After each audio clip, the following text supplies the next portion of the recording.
Let's move on to Taurus Rising. So if you're Taurus Rising, this January 2026 new moon in Capricorn is going to hit your ninth house, and that is the big picture zone.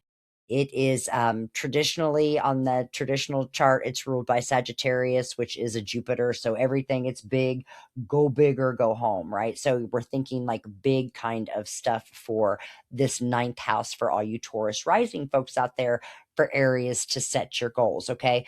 So this one we talked about, Aries rising, that was more on like focusing on your career goals and what are you going to get to. Y'all Taurus rising people, we're coming a little bit onto the inside. Okay. So we're going to look a little bit inside for our goals here, and we're going to need to start kind of shaking things up a little bit.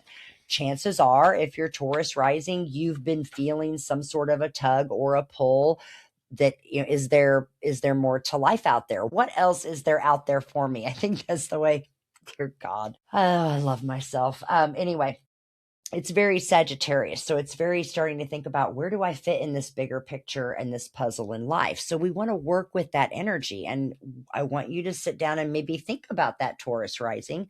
Where do you fit in this? Where do you want to be? What do you want to learn? Where do you want to go?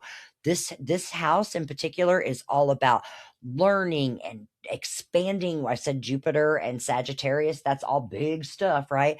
It's expanding your knowledge. It's expanding your view on the world. It's expanding your legacy and the bigger picture that you have. It's making big dreams or big plans. Now, you have to really be realistic, because Sagittarius can be a little bit of a fart in a whirlwind, and they can be too big. So, for example, let's say it's big picture, it's a travel kind of house. Let's say I'm a Taurus rising and I want to set a goal to take a trip. Well, you know what? If I don't realistically have the means to save the money to pay for that trip, it's not a realistic goal. If I look at it and go right now, oh, I want to, buy a yacht and cruise around the world, that's going to be my goal.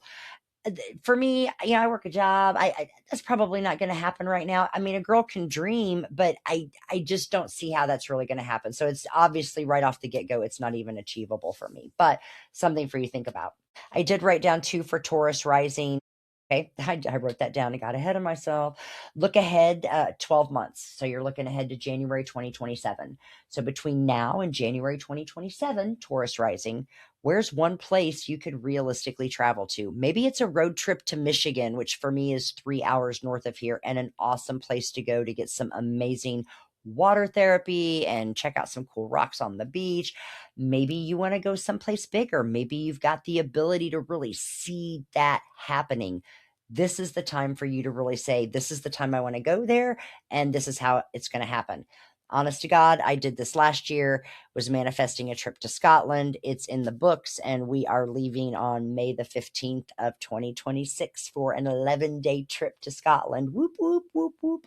Again, something that I've manifested by paying attention to where the moon is in my chart. And if it was in my ninth house when I set that, if that's where I was at, then you're doggone right that that's cosmically charged, and no wonder it came true, right?